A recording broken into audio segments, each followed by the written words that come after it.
नमस्कार, राम राम साथियों। भारत देश के कोने कोने में आदिवासी समाज के लोग रहते हैं। आपने देखा होगा कि कई ऐसे राज्य हैं जहां पर आदिवासी समाज के लोगों की आबादी बहुत ज़्यादा है, चाहे मध्य प्रदेश हो, राजस्थान हो, महाराष्ट्र हो, गुजरात हो या फिर नागालैंड हो, असम हो या फिर और भी ऐसे जहाँ राज्य है जहाँ पर आदिवासी समाज के लोग रहते हैं। लेकिन कहीं ना कहीं आपने देखा होगा कि आज भी आदिवासी समाज के लोग शोषित है, पीड़ित है, अशिक्षित है, जागरूक नहीं है। कारण क्या है? आज देश की आज़ादी का लगभग कितना साल हो गए, 77 से 80 के आसपास जो साल हो गए, फिर भी देश के जो आदिवासी समाज का वहीं का वहीं कहीं ना कहीं जो उसका विकास ही क्यों नहीं हो रहा है। आपने देखा होगा कि लोकसभा में भी आदिवासी समाज के सांसद है, राज्यसभा में भी आदिवासी समाज के सांसद हैं और कई प्रदेशों में विधानसभाओं में भी विधायक है आदिवासी समाज के लोग। लेकिन फिर भी कहीं ना कहीं विकास ही नहीं हो रहा। आप सपड़ासी से लेकर बड़े राष्ट्रपति तक भी आदिवासी है। कई ऐसे जो ज़िले हैं जहाँ पर आदिवासी ही है, चाहे झाबुआ हो, अलीराजपुर हो, धार हो, बड़वानी हो। अगर मध्य प्रदेश की बात करें या फिर राजस्थान के प्रतापगढ़ ज़िले की अगर बात करी जाए, उदयपुर में बात करी जाए, ये बांसवाड़ा ज़िले की बात करी जाए, तो ये कहीं ना कहीं बहुत सारे जो आदिवासी समाज के लोग रहते हैं। महाराष्ट्र की बात करें, अगर गुजरात में बात करें तो दाहोद, छोटा उदयपुर, ऐसे तमाम सारे जो ज़िले हैं जहाँ पर आदिवासी समाज के लोग रहते हैं। लेकिन इतना कुछ होने के बाद भी आज आदिवासी समाज के लोग पीछे हैं, शिक्षा में पीछे हैं, स्वास्थ्य में पीछे हैं और हर जगह आदिवासी समाज के लोगों को लूटा जा रहा है। व्यापार में लूटा जा रहा है, स्वास्थ्य में लूटा जा रहा है, शिक्षा के क्षेत्र में लूटा जा रहा है, खनिज संपदाओं में लूटा जा रहा है। प्रत्येक जगह जगह पर आदिवासी समाज के लोगों को लूट मचा के रखी है लोगों ने। और इतना आज अगर देखा जाए तो छोटा से छोटा और बड़े से बड़ा अधिकारी भी आदिवासी है, पत्रकार भी आदिवासी है, विधायक आदिवासी है, सांसद आदिवासी है और मंत्री संतरी तमाम सारे जो लोग भी आदिवासी है। फिर भी इस आदिवासी समाज का विकास क्यों नहीं हो रहा, ये सोचने की बात है, इसके जड़ तक समझने की बात है।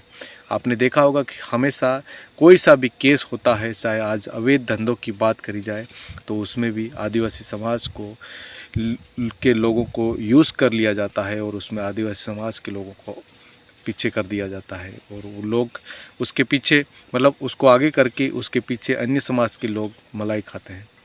आपने देखा होगा आज प्रत्येक जेलों की अगर बात करी जाए आदिवासी क्षेत्रों में तो सबसे ज़्यादा आदिवासी समाज के लोग ही उस जेलों में कैदी है। क्यों?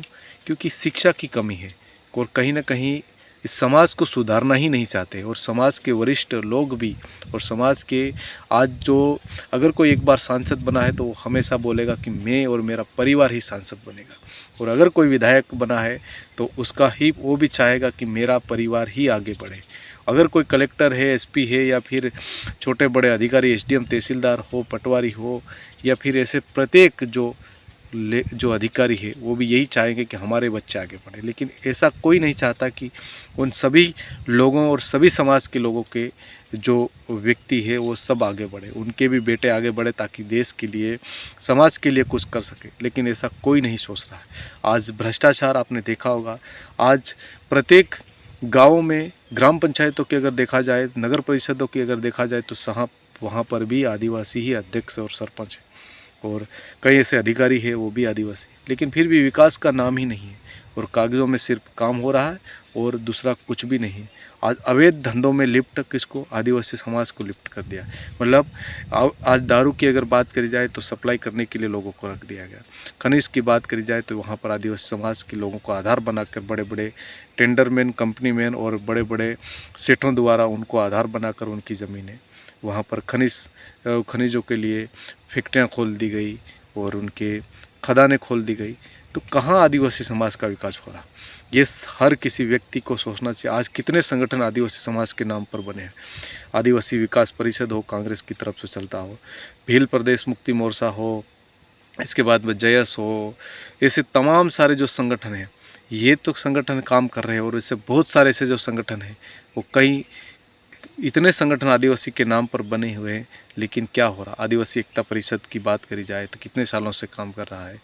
जय आदिवासी युवा शक्ति की बात करी जाए तो कितने सालों से काम कर रहा है। अजाक्स जो सरकारी कर्मचारियों का जो संगठन है वो कितने सालों से काम कर रहा है, फिर भी बदलाव कहाँ आ रहा है हमारे समाज में। आज कितनी पार्टियां, भाजपा, कांग्रेस हो, उनके संगठन आरएसएस हो, या फिर बजरंग दल हो, विश्व हिंदू परिषद हो, या फिर हिंदू युवा वाहिनी हो, या फिर से तमाम जो छोटे बड़े जो संगठन हैं, आज समाज के ही लोग, अगर आदिवासी अंचलों की बात करी जाए तो समाज के ही लोग जुड़ते हैं। तो उनका उद्देश्य क्या है, उद्धार क्या हो रहा है समाज का, ये सोचने की ज़रूरत है। आज शिक्षा, स्वास्थ्य और व्यापार की अगर बात करी जाए तो हर जगह दूसरे लोगों का कब्जा है और आदिवासी समाज के लोग सिर्फ कहीं ना कहीं यूज हो रहे हैं। बाहरी संस्थाएं आकर इस आदिवासी अंचलों में आकर काम कर रही है, लेकिन वो आदिवासियों को आधार बनाकर अपना अपना रोटियां सेक रही है।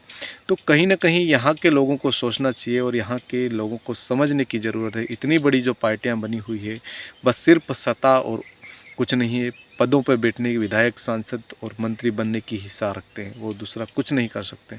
आज हर जगह और हर कोई आदिवासी समाज के नाम पर पल रहा है और आदिवासी समाज को ठगने का काम कर रहा है। चाहे थानों की बात हो, कोर्ट की बात हो, चाहे ऐसे छोटे बड़े विभाग की, तहसीलों की बात करी जाए, एसडीएम विभाग की बात करें, कलेक्टर विभाग की बात करें, बिना रिश्वत से कोई काम नहीं चल रहा है। क्यों? क्योंकि कहीं ना कहीं हमारे समाज को ये इन लोगों द्वारा डाल दिया गया कि अगर बिना पैसे से कोई काम नहीं होगा। तो ये समझने की ज़रूरत है। यहाँ नेता जनप्रतिनिधि बने हुए हैं, उनको हमेशा से ये ध्यान रखना चाहिए। उनको यहाँ से लोग सुनकर उनको भेजते विधानसभा, संसद, तो कहीं ना कहीं फिर भी समाज को सड़कों पर उतरना पड़ रहा है। छोटी बड़ी बातों को लेकर, उनके अधिकारों को लेकर सड़कों पर उतरना पड़ रहा है, लेकिन जो जिम्मेदार है वो वहाँ पर जाके मुंह पर ताला लगा लेते हैं और क्यों नहीं बोलते, ये समझने की ज़रूरत है। लेकिन अभी हर किसी व्यक्ति को शिक्षा, स्वास्थ्य में ध्यान देना चाहिए और जिस तरह से जो पलायन हो रहा है उसको भी रोकना चाहिए। और इतना कुछ करने के बाद सरकार द्वारा करोड़ों लाखों रुपए की योजनाएं चलाई जा रही है, फिर भी समाज वहीं का वहीं है। उसका ना तो उद्धार हो रहा, ना विकास हो रहा। इसके पीछे का कारण ढूंढना चाहिए। यहाँ की जो सरकार है, यहाँ के समाज के वरिष्ठ लोगों को समझना चाहिए और ध्यान देना चाहिए। धन्यवाद।